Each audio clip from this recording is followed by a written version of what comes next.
So welcome everyone. I'm so glad to be here this evening.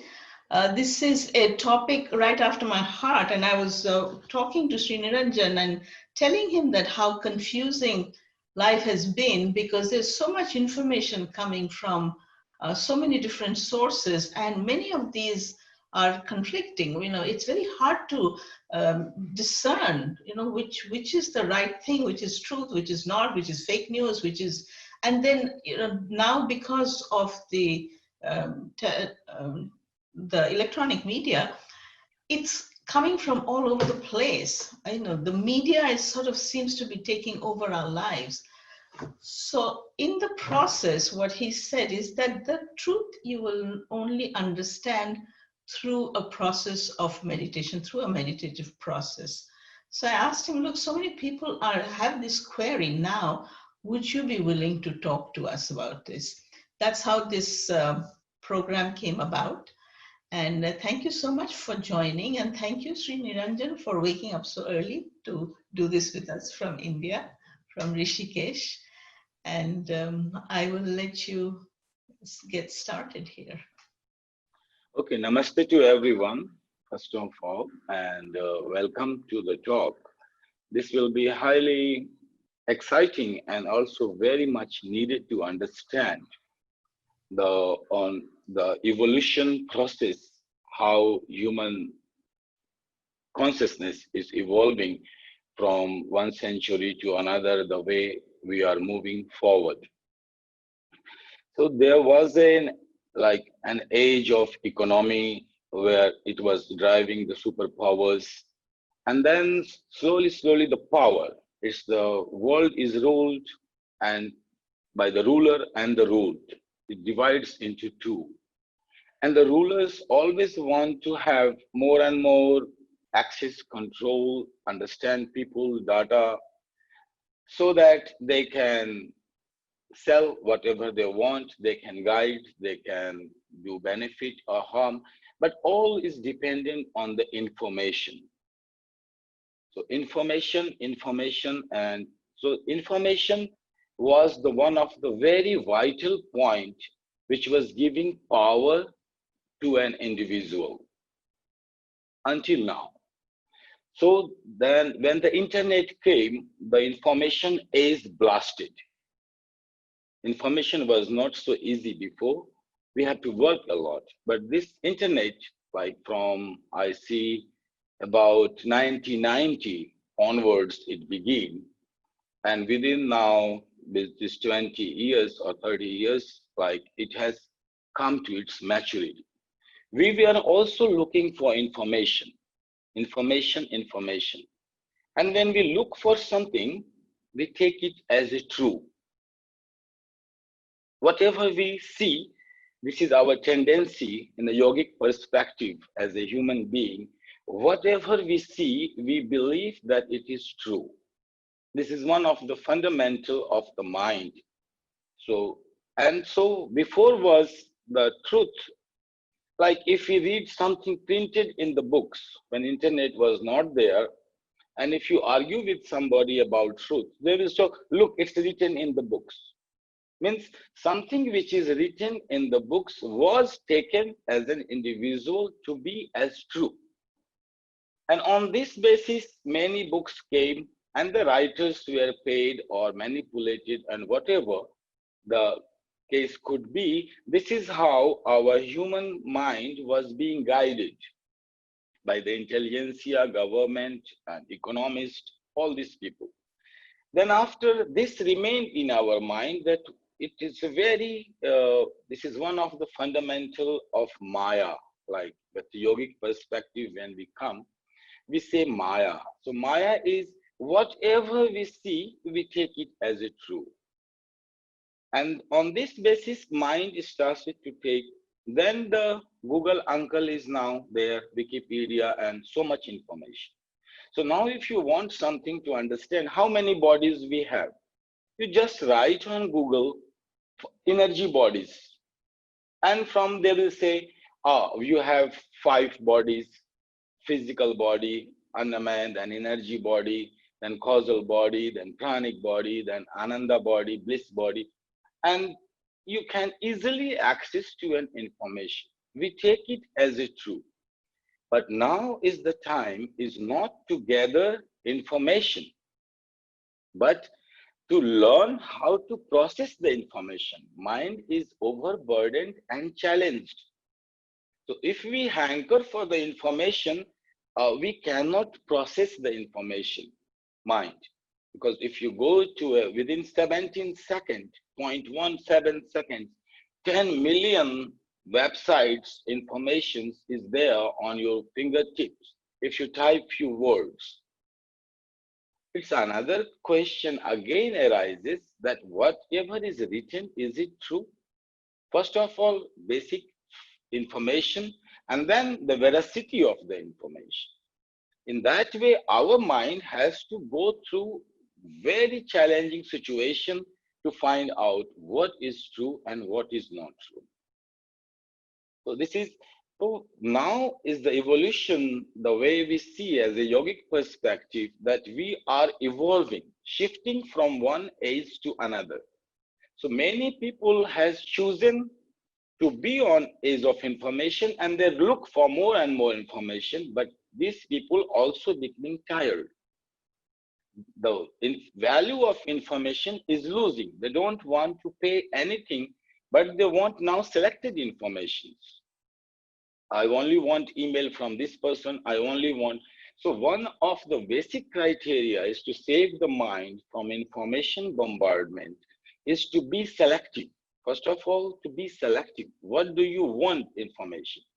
Then after the information, if I give you information about yoga, I will not be able to give anything which is not on the Google.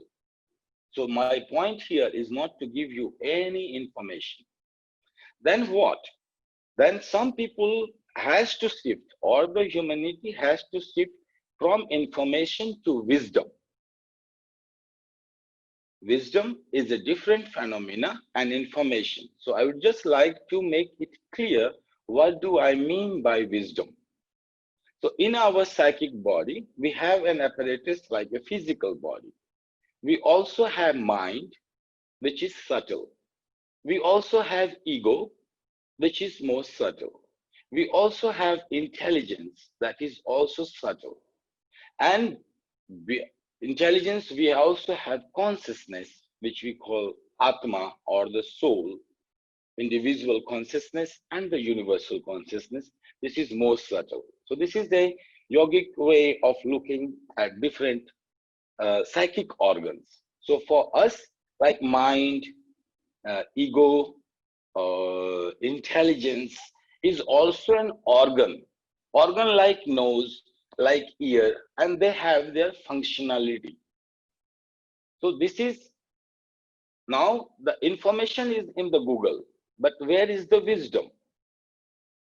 This you can find this information, but how to find that? What is mind?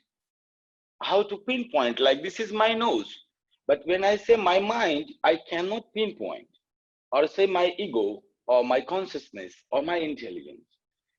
So here we abide with the system of the yoga, which is we studied in Vedanta, in Kashmir Shaivism, in Tantric aspect, or in the Sankhya Yoga of Patanjali. We have a system through to how to recognize that and pinpoint mind, intelligence, this and this with their characteristics.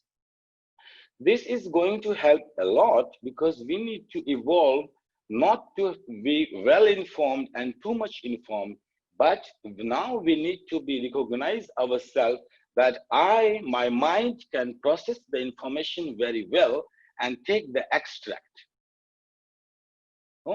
So wisdom for us will be defining in a way now, like wisdom is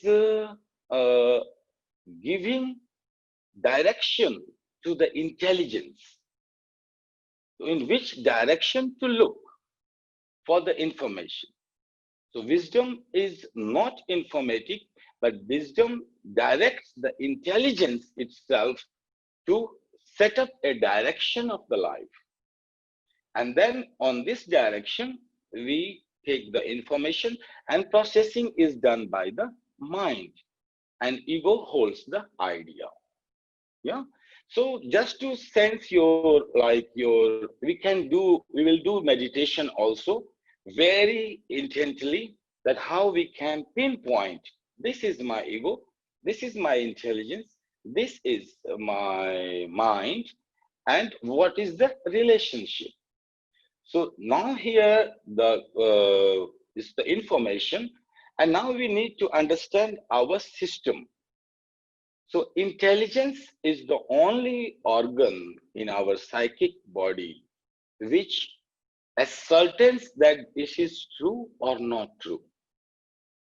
This is how, Namaste Vivek. So this is how we recognize that this is intelligence. Like whatsoever I am saying right now, I am giving some information and I have an intention to pass on some wisdom. With this too, I'm coming forward. When you are listening, information going in the inside and it's processing. So this processing unit, we can call it mind, just to understand a model. Mind as a processing unit of the information. Then we will have a subtle other organ we will call ego. So here, what do I mean by ego? Ego is identification with an idea. I like this, I don't like this. I want this, I don't want this. I can do this, I cannot do this. So in this way, I love this, I do not love this. So this congregation of idea of I opens, forces the mind to take more information or not information. So in this way, ego is more subtle and the governing body for the mind. So I would like to just to say it to you, when you will study about Sankhya or yoga and different layers of body, remember that when we see the interrelationship, how mind, body, ego related, so we think like four people, and the four people has to agree, and they are all similar and equal. So this idea is nice that we are all equal, but our system is not like this. Our system is hierarchical. Hierarchical means mind is more powerful than the body.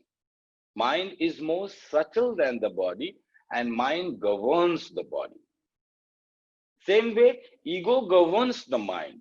So if you don't like me, then mind will not take the information, because it's already I don't like it. So the moment you say I don't like something, mind will be closed. It is not open for information. So the ego system is guiding the mind and the honor of the mind and the boss in a way.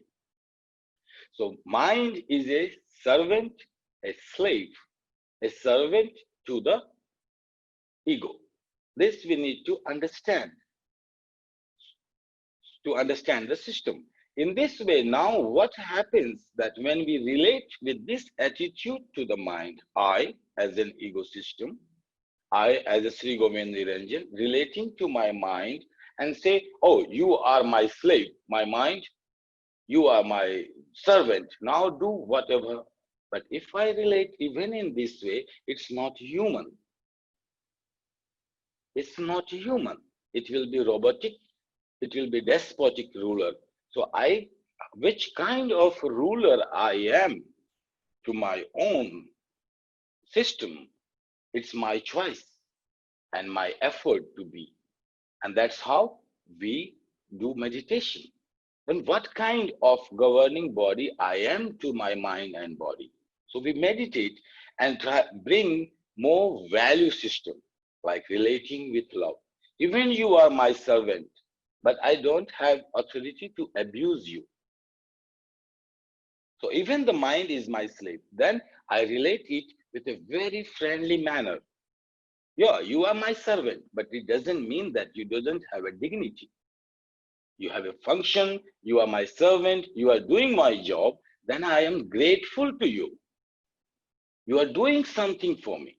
And you take the responsibility, then mind relaxes. Otherwise, we just try to meditate and mind goes in 10 directions. Why? So if we try to control the mind, nobody has ever succeeded, neither you will ever succeed. This is the truth. I have been in this yoga field from last consciously 40 years and little bit more add than around 45 years meeting gurus and doing yoga and meditation and teaching from 20 years. The basic problem that you cannot control the mind with this attitude. And if you try, this is inhuman. This is animalistic. This is not even democratic. So this way, relating. So what we are relating to your own governing system. And I am the governor. And with my governance, it depends how my mind and body will behave and how it will be. It solely depends on who am I and what relating. If I relate, and same way we choose to relate.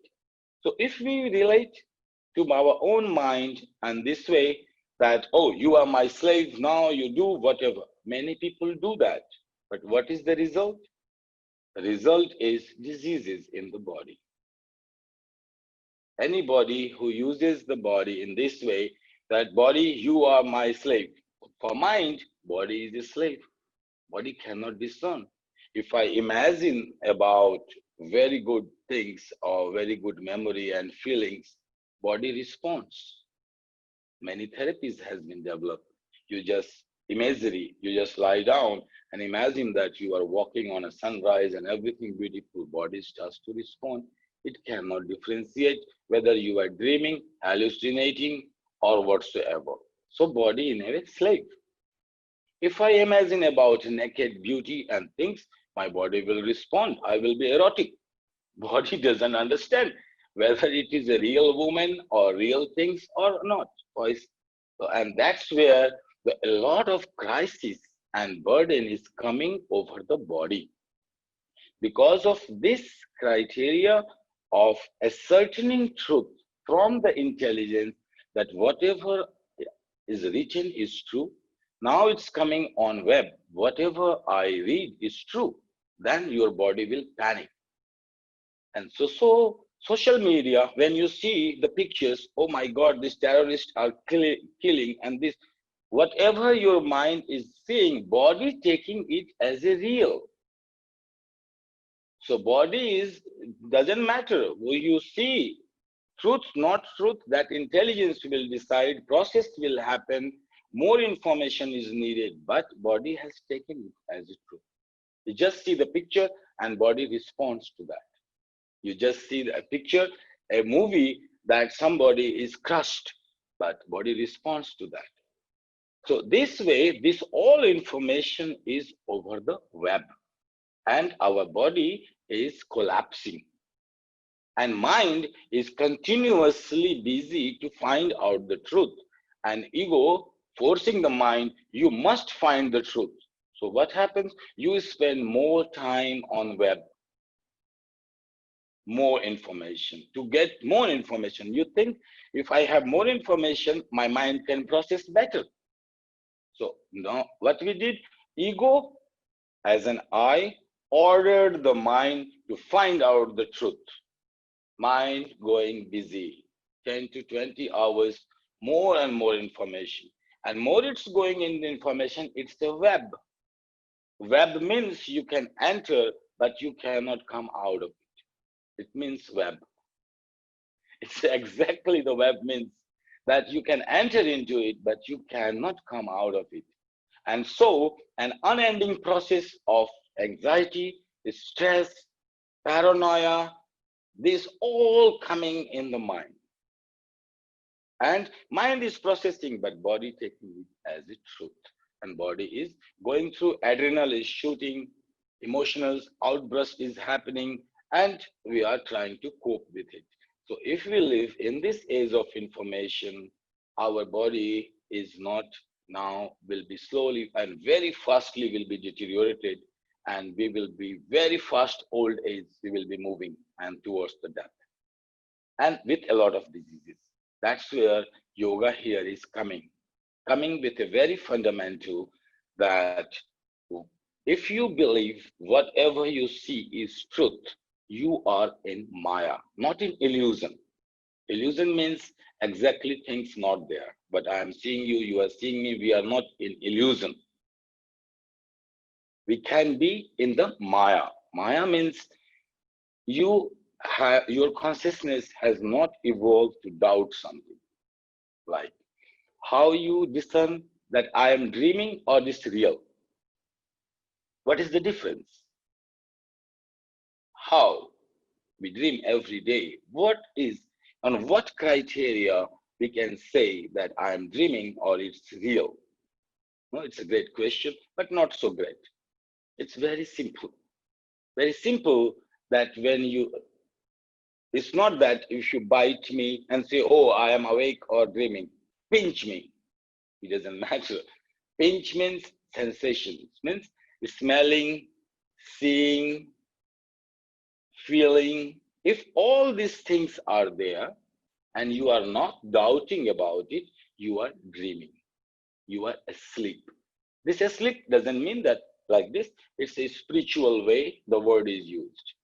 So also not to be confused, the words which are used spiritually for spiritual involvement, we should not apply this law and words to our normal way of affair. Same like you cannot apply the law of Newton in quantum physics, but you cannot apply either law of quantum physics into the big bodies when it comes to action and reaction. No? So in this way, there are spiritual laws which for the inner organs, they are different, and the law for the body to interact with the mass outside is different. That's exactly Newton. Every action will have a reaction, but it's not in the inner consciousness. You can abuse me and I may not react if I am operating from intelligence and consciousness. So it might not give any reaction. That's a different law. So here, that's how I'm pointing again to a point to save the body from these things. So in intelligence, making it very clear that whatever I'm saying could not be true. So in the dream, if you are dreaming, the dream continues until you don't doubt it. You are dreaming and you continue to be in the dream until you are taking all the sensations as real. The moment you doubt, you wake up. You cannot dream. So this is the first way to directly coming to the awakening of the intelligence in this world, normal world, in an instant, if somebody can do it. In an instant, right now, like a coffee, like a tea, that here I am talking to you. And if a doubt is there, means a mind is awake, that whatever I am listening and you are watchful to all the processes, then you will start to be awake and see the processes in awakened mind. Mind we call awakened, like it's awakening. It's not taking exactly everything through, it just awakened, and mind becomes just like a computer, processing the information. In that way, body will not be in panic state.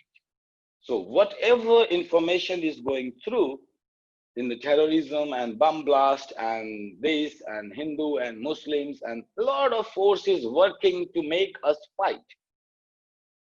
Like a lot of forces, like one force in the whole ruling world, always, since the humanity has been, one force always goes and gives information and things so the people can fight. This is very categorical. And in all the humanization evolving, this one force always tries that people should not fight, live in harmony and peace. So these two forces continuously keeps on parallel. Sometimes some is more, some are less, and these two forces are fighting. They are the force in us, unconscious force, which is the humanity carried. So intention of one force is to make people fight, intention of other force to make people be in peace and harmony. So here was the instant methods of awakening. If you can, without any technique, if you can just wake up like this, have a doubt, and then mind becomes just a computer processing information. Be aware of the ecosystem, that your likes and dislikes and your capability, incapability as I, governing system. So where your identification is. If you are already identified that Donald Trump is the best ruler and the idea has already taken, and whatever he says is true. If I say to me, oh, I am the incarnation of God and I am the yogi, so if you come with this idea, then whatever I'm saying is true. So ego has already ascertained is truth or not truth. That only affects the pressure over the mind. It doesn't allow it to come over the body so much, but it's bias the mind. But then if we allow this ego process also not to be identified, that listening to me, I am the authority or not authority, no decision, then the whole thing will pass to the intelligence system. We did not allow the mind and body, and then this will pass through the information system. Then our system, mind will be processing very well, just information, categorizing, analyzing, and then we are aware of the ego system not to get identified. Then the whole faculty goes to the intelligence, which is an ascertaining intelligence. Intelligence ascertain. This is true, this is not true. That goes to the intelligence. And we call about the wisdom, then there is a creative force which is beyond intelligence in all of us, which we call creativity. If you want to go more deeper into the system. So this force, this creative force, you find that it is not yours. No, we are breathing, we are doing, we are working, but the energy in us is not ours. That's a realization. It comes as a realization that this creative force, the energy, the force which is flowing through me, I don't own it, I don't govern it. I have not created it. Neither I can create it. So that's how nobody can buy more breath. Howsoever intelligent yogi or rich or person is, nobody can buy more breath, because this creative energy force, which is beyond our intelligence, doesn't belong to us. So that's where people surrender, like a surrendering happens inside. We surrender because there everyone has to surrender and drop the intelligence, drop the ego and mind and body. This dropping doesn't mean that we are throwing it. It's just an realization that, oh, there is a greater force which is functioning, and that force itself is creating my intelligence. That's the realization, that my intelligence itself is of creation of this creative force. Then what? Then intelligence cannot govern this force. Somewhere we come, okay, I surrender. And this surrendering leads us to more subtle realm of behind this creative force. There is another force which is holding this force. This upholder of the force and the rhythm at the center, we call it soul, Shiva. That's technically is Shiva in Tantra. And this force we call Shakti in a tantric terminology, Shiva and Shakti. So the Shiva in us and Shakti also in us. But here, our job is in this scenario that from age of information, we must shift our consciousness to age of wisdom. Otherwise, this body and mind cannot handle because technology will grow very fast, and you see it's a geometrical progression, and it could be more and more. The information, the way its web is increasing, it's too much information will be. So anybody who will rely on age of information to find truth, mind and body will collapse. And technology will evolve day by day. It's coming in month, then day. And every day, suddenly the data will be fed in the supercomputer. We cannot handle it. And we are not computers either. What is the difference between computer and us then? Computer doesn't have subtle organs. We have subtle organs. So we must now be aware of these subtle organs and let it function through it. But to remember, these subtle organs are in a democracy. Yes, they should be in harmony, but this harmony is not on an equal platform. This harmony is hierarchical, means body has to surrender to the mind has to surrender to the ego has to surrender to the intelligence, intelligence surrenders to its own natural force and the nature itself. And then this nature surrenders to the consciousness, greater force behind it. And each force is subtle than another. Body is gross, mind is more subtle, ego. So the system hour is from very subtle to the gross, and very gross to the subtle, and they are in harmony. If they are not in harmony, we call it disease.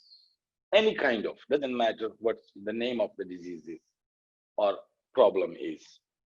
This is like we are not comfortable is with our own self because there is no harmony in our subtle organs, and information is bombarding. We are bound to spend 6 to 8 hours over the internet or over this information, and this information is increasing.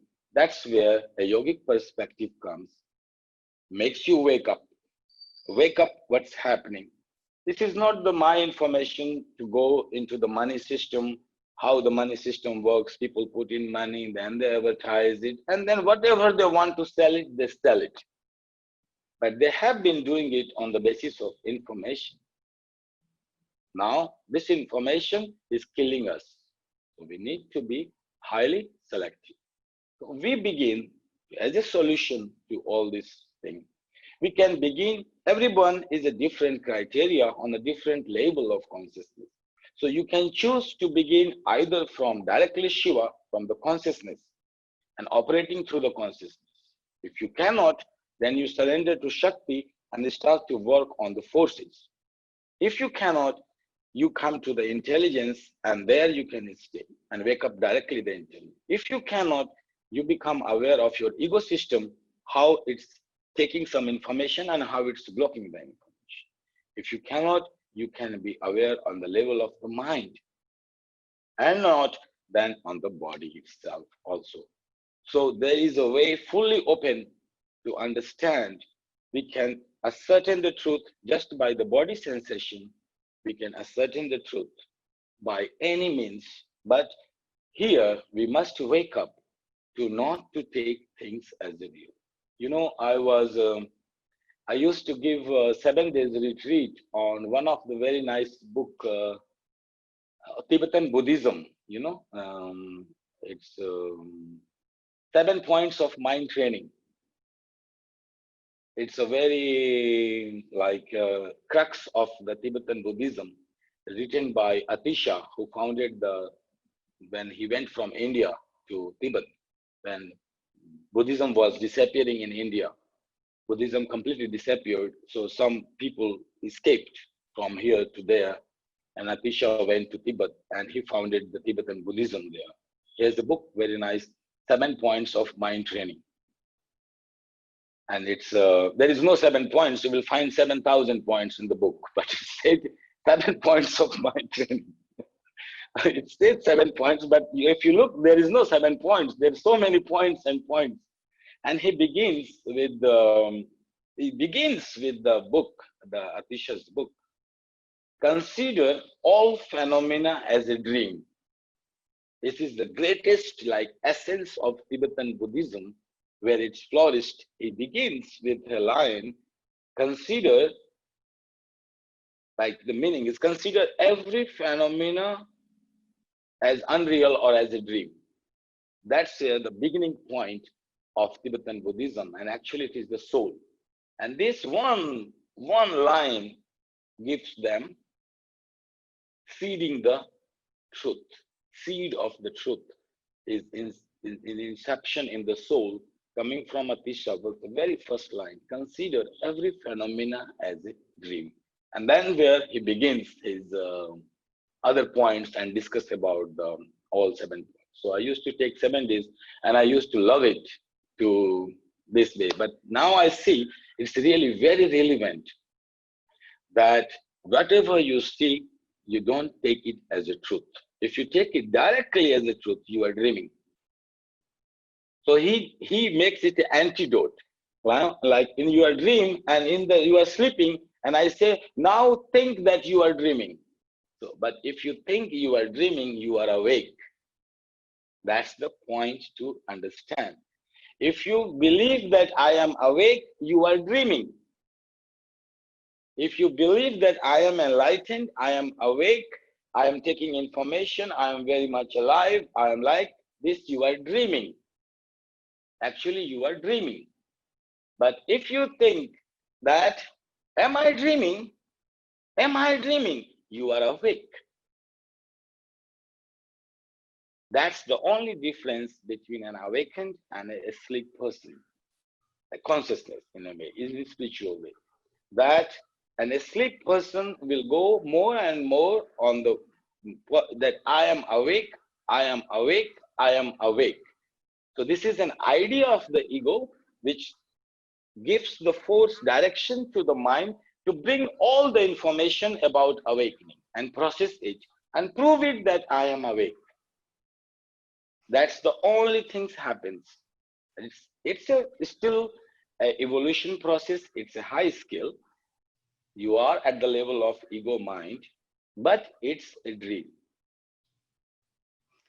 That's so the can we that's how I can we open up? Maybe people will have questions. I know I have questions. So would you like to give a few minutes to answer some questions if there are any? Yeah. If you want right now, you can ask if you have some question. Or we do meditation. After meditation, people will be so silent, a mind will be so silent that you won't be able to ask questions so much. Exactly. Exactly. Because I will lead you through all these parts one by one, and you can choose your life. You can be directly awakened, or you can direct your intelligence, mind, ego, but you will have all the tools to see inside and very particularly connected with the body. So our consciousness is also related with the body. So if something happens in intelligence, it happens in the body too. And that's where we pinpoint this is true. And that's what we are going to learn today in meditation. But you can ask questions. Yes, please. Yeah, let's take a few minutes to. So please unmute yourself if you have something. Liz, you go ahead and unmute yourself. Bottom of your screen, all the way to the left. Okay. Hi, yes, thank you. That was amazing, and there's so many things happening. I would like for you to repeat, if you would, the hierarchy of the mind, the intelligence, the wisdom, the ego, that kind of, if you could repeat that, I would like to understand it. Yeah. Okay. We will do meditation also. Very simple way, body. This is just a model. Right to understand, when we give something to talk, we represent a model. A model is not the truth. Yeah? Okay. Model is to explain the truth and to experience the truth. So the model is, I am giving you body, the gross. Most subtle is the mind. Subtle than the mind is our ego. Subtler than ego is our intelligence. Subtler than intelligence is that energy which creates this intelligence. Shakti. We call it Shakti, Parashakti, beyond. We have only have no name. We just say a power which is beyond, Parashakti. And we also represent Jagdamba. Jagdamba means the Jagat means the world, and Amba means the mother of this world, whatever we experience. That we, there are many ways, and painting 1,000 in India about it. Okay. You can find thousands of paintings of this Kali and Durga and so many forms of this mother in 18 hands, 24 hands. So these are just representation of the pictorial representation. But that energy we refer through this Durga or Kali, that energy which gives birth to the very first intelligence when we enter into this world. You are my intelligence. And that intelligence sets up my meaning, my purpose, my function, and why I'm getting born, what is my meaning and purpose, what is my function in this world, and what is my importance to be born. It all gets by the Shakti in a one dot, like micro dot, we enter into this. This is the, so this intelligence is subtle. Subtler than this intelligence is the Shakti. An upholder of this Shakti we call Shiva. They are always together. They cannot be without each other. We call it non-dual. This non-dual system, that we don't differentiate the Shiva and Shakti, because this energy cannot be without a center, and that center is Shiva. They cannot live without each other. So that's how we call it Shiva and Shakti. They appear to be two, but they are one. So this is a non-dual model on which we are talking about, just to keep the model in the mind, to explain and experience. Thank you. Yes? Yeah, Chris, Lala? go ahead. It's not really a question, Shri Niranjan, but a comment. Yes. The last session that Malavika shared with us, I must say I watched it 3 or 4 or 5 times within 2 days, because the information, I loved the rhythm and the melody and the relationship. I must tell you, whenever I pick anything up anymore, I think of, well, when I'm conscious, when I'm present, I think, oh, I am in relationship with you.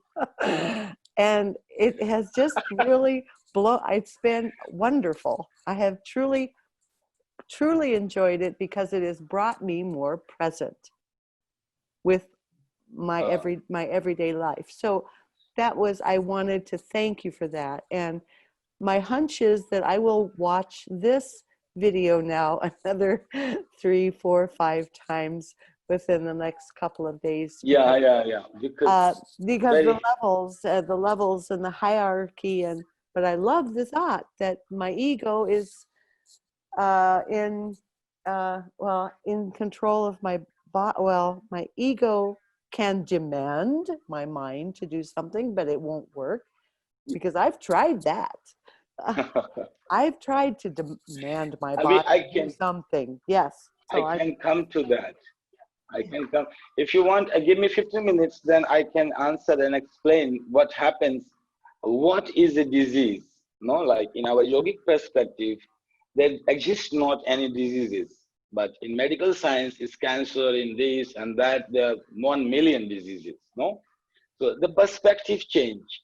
In medical science, we will say that if you don't have any disease, you are healthy. No, like they go in a negative way. Like God is not this, not this. So they, in an analytic way, this is science, and it has evolved through the analysis. So whenever you say, if I am healthy, they say, I have to find out, do you have any disease or not? If you don't have, we will say you are healthy. This is analytic way. But Indian mysticism is not analytic. We don't analyze and find some truth. We have a direct, just directly understanding the truth. It's more synthesis. No, it's not a truth only for the mind will find out the truth. No. In our yogic perspective, our mind, body, ego, heart, intelligence, everyone has to agree. Means each one has to be in harmony to realize the truth. So it's a different perspective. So in our perspective, there exists not any cancer. We just see, oh, this 5 elements with the ego system is not balanced. That's it. The effect can be 100 diseases, but this is not our actually the question. We just see, oh, this is not balanced. So we just need to bring a balance there, and the disease disappears. This is our very simple fundamental. In a yogic way, without anything, if you can diagnose and see. So what happens to a disease formula? So there is a system hierarchically set by the natural forces, and we call it a natural order. If we disturb this natural order, like body says, I will not listen to the mind. It's supposed to. Then there is a problem. Mind can revolt back against the ego. So ego will say to the mind, do this. Mind will say, go to hell. I'm not going to do it. Yeah. So you say to the body, mind says to the body, wake up early, 4 o'clock. And when it comes 4 o'clock, body says, go to hell. No, I don't want to wake up. So they are not listening each other. Same way, ego system can turn against the intelligence. So intelligence will say, oh, direction, no? Go to this direction, you will find it. Ego will say, go to hell. I will go just opposite of that. So in this way, intelligence can turn against its own mother energy. We can turn against our own mother, our own natural forces. And that's too much a problem. Now, the diseases will be, so more this disorder is more deeper, diseases are more deeper. And the science doesn't have the cure of it. Some of the very deep, which analytic system has not reached there. Analytic system is reaching only to the ego, mind, and body system. So if some diseases are beyond that, our medical science cannot find it out right now. Maybe later. Maybe later when science will evolve and they will start to pinpoint the psychic organs also, like mind, ego, intelligence. When it reaches there, then science will have the medicine for diseases until that. So many like cancer or other diseases or very deep diseases like dementia or this kind of diseases, which medical science cannot find because they are the conflict between the ego and intelligence itself. So they are, and their variations are like, this all for us is a disease. We are not disease, we just say not aligned, not in harmony, not in a rhythm, that's it. So for a yogic perspective, a disease is just a cacophony that I don't like to listen this music, but I have to, and this is our torture. This we call suffering. What is suffering? That a music which I don't want to listen and continuously going on, and I have to. So this we call disease, and in medical science we call it disease. In our way, yogic way, we say misaligned, not hierarchically distributed, not harmonic, not in a rhythm, not in a natural order. So this way we use the words to explain and to diagnose exactly, oh, here is the problem. So for me, if a person I see comes with great diseases, and I just talk, and then, oh, here is the issue. If you want to resolve, just meditate like this, and this will be resolved. So this is our medical, like this is a medical use of yoga, you can say, in this way. Very good. Thank you. So I have a question. I'm not exactly sure whether it's a question or a request. Is that it's not difficult to follow what you're saying, this hierarchy of the body, mind, ego system. I think where we get stuck, and when we say we, I'm talking about myself, including all my friends and clients I work with, is that how am I going to translate this understanding of the whole thing in my everyday life. Because we have created a life in a particular way. I wake up in the morning, I get a bunch of emails, people are asking this and that, then a whole lot of promotional thing comes up. Some of them look very interesting, and it invites, whether it's the ego or the intelligence, invites the ego to get involved. Some of it is like, oh, I don't want to hear. It triggers fear, it triggers anxiety and all of that.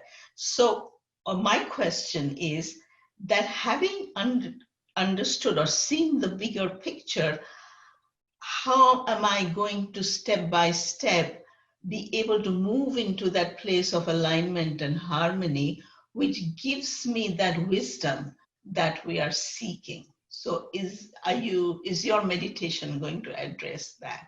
Yeah, this is how we will now meditate also in the same way. And your question is right. I just already said it in the before that there is only one method, is instant awakening. You wake up now and things starts to fall in order by itself. Yeah. Other way, we can go in a holistic approach that we will involve the body into the system. Like body sensations, we are 100% sure. No, like it's pleasurable or painful, that we can easily discern through the, like if I touch you, pleasurable, painful, what is my intention to touch? It's already there in the touch itself. No, so you don't need to be highly educated and very well informed about it. No one, everyone has this, that a moment a touch comes, everyone by the natural wisdom can discern what is the intention of this touch, what this person wants. No, intention is clear. Yes. Just a person touches you, intention is clear. Yeah. Then it's clear whether the person wants to give me something, love, or wants love from me. It's clear. So for this, at least we are gifted that this much intelligence we all have. We don't need to work for that. No, and we will begin from this intelligence which we will not doubt, and this intelligence which we have. The same way, like suppose you have anxiety or anything, so this will affect some organs of your body. Everybody is different. Somebody anxiety may manifest on the shoulder, somebody's anxiety may manifest on the liver, and somebody's anxiety can go to the knee, and somebody can go to the lower back, and somebody can go in the neck. So it depends where your anxiety is, which organ it's related to, and that organ will be overburdened or discharged energy or exhausted. Something will happen there to this organ. So in this way, we can also proceed with a very concrete thing to the body. And also very nice for the mind needs a system. No, if we will not give a system to the mind, we cannot talk. So a hierarchical system is given to the mind, so mind can categorize. Like 100 information coming to you, doesn't matter. If you have a category for all the information to put, you will not be overburdened. An information which doesn't find a category in the mind, where to put it? Is it true, untrue, is already first thing. Then where to put it? The indexing system. When it doesn't find a place in a category and proper relationship, it keeps on moving. So mind goes until it will find a category. It's just the nature of the mind. And if you're in the middle of the process, you can't do, because you have commanded the mind to bring out the truth through the information. It's you, first of all. And then mind is going and bringing information, and it's processing. It will process infinitely until it will find it. But can it be found through information? So not to give mind a job to find the truth. The poor mind has its own limitation. Understand, it's your servant. But you cannot ask everything to do to your servant. Take some responsibility on yourself and turn towards the intelligence. So if you ask from the intelligence, what is the truth? It's a different phenomena. Intelligence will make you calm, quiet, watchful, be doubt whether you are awake or asleep. It will put you into that mode to find the truth. But if you ask to the mind, mind will drive you banana, because it has unending information now. Before it was limited. You could find one book somehow to order and buy and read and go to library. But now, no, on the fingertips, boom, information. So if you order your mind to find truth, you will end up in this web where nobody knows. Okay, I have one more question before we might go into the meditation. And this is when you're saying you are in charge. And earlier you talked about I. What is the identity of this I and the you? Because in some parts we are told I is the ego. Obviously, you're not talking about the ego I. So when you say I or you, so this person, this being, which is represented by this person, where is the location of that? This in the process of knowing the I, we also have a black and white idea, whether I know myself or don't know myself, this way. No? And this creates a pressure and anxiety over your mind, but it is not. Whatever you say, I'm going to know, means you know about your body, means you know about yourself.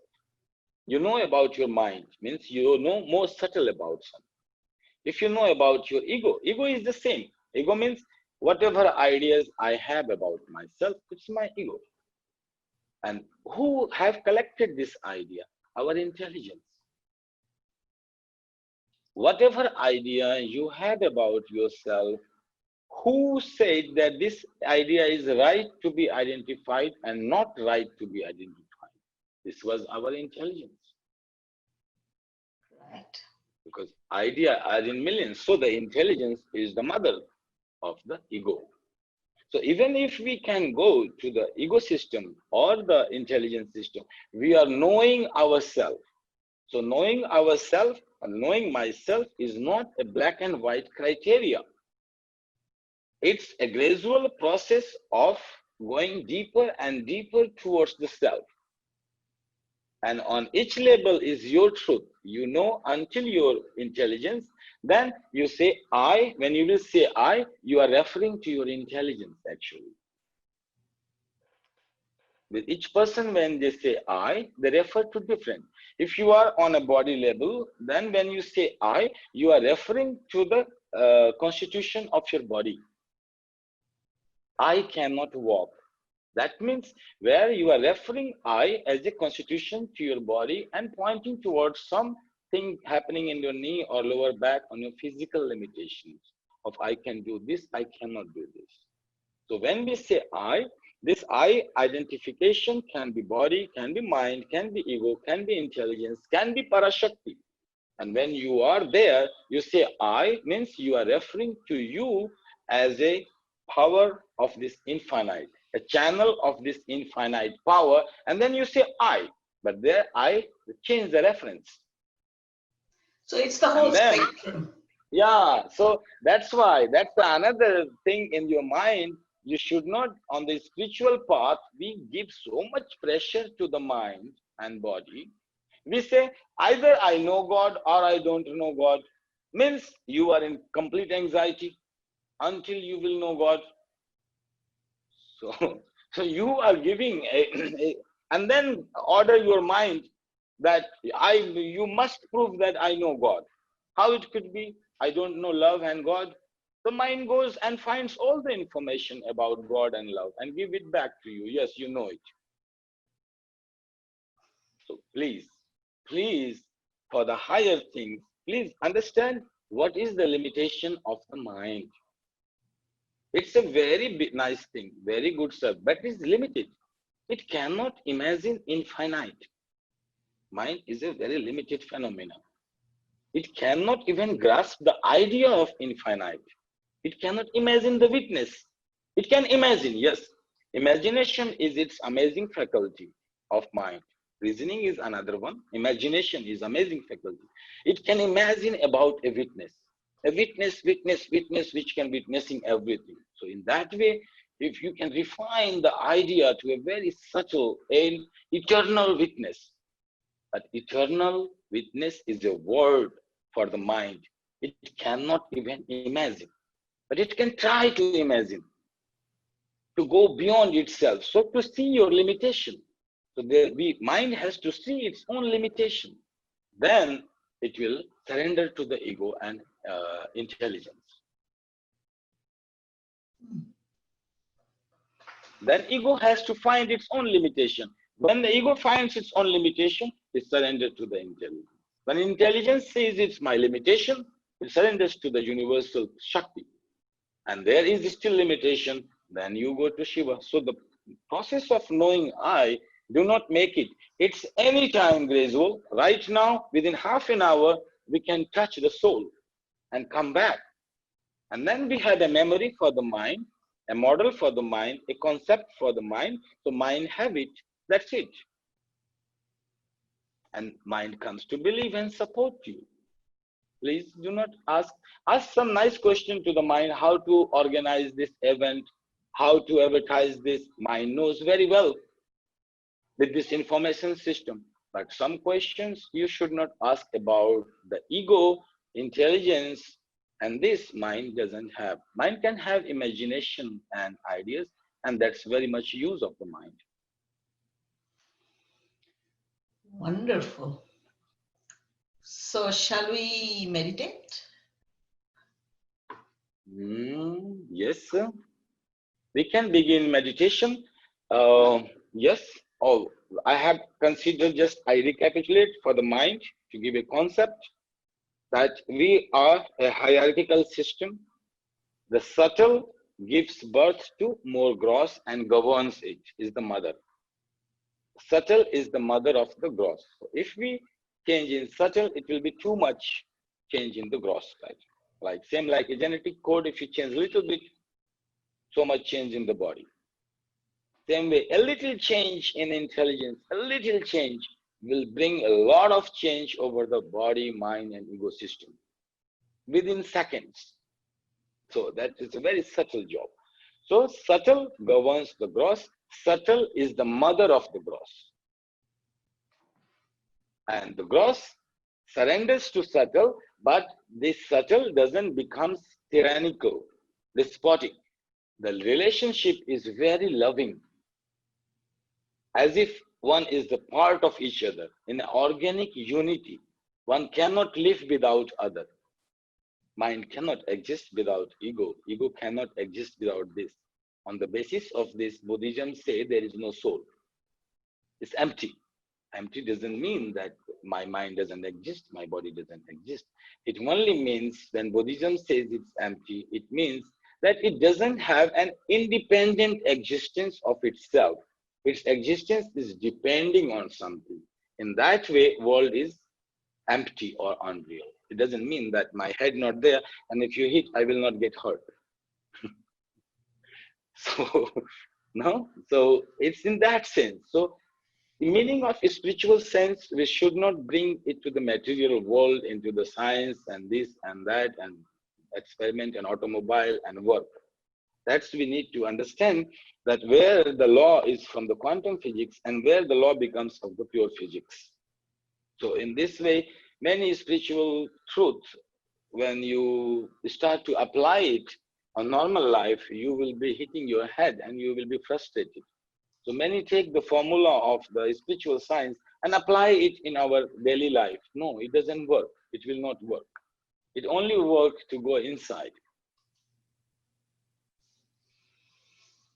Yeah, so we can meditate and see, okay, I'm just, it's too much, yes. So my concept was a hierarchical system, subtle giving birth to gross. Gross is the servant, but in an organic, heartful, relating way to the boss, not like an official boss who is hitting your head and putting you in a stress to do something on deadline. No, not like this. So when we say, that's why we had a concept of a mother. No, when we think as a mother, then it's a different. It's taking the child, nourishing it, taking responsibility to grow, and unconditional love. So that which is subtle always overflow with the unconditional love towards the gross. That is the flow of energy. No, like the mother energy will flow with all its mothering principle to give birth to our intelligence. Intelligence with all the love and compassion will move towards creating the ego so that we can have an identity. Then ego should go forward with same love to create the mind, to experience the world. And mind will create the body to move around and explore the food and sex and hunger, thirst and sex to explore about. This is the mind. So this is how, just an outlook to see and relationship. So this is the idea, a model of a yogic perspective of the self. On this model, we will meditate.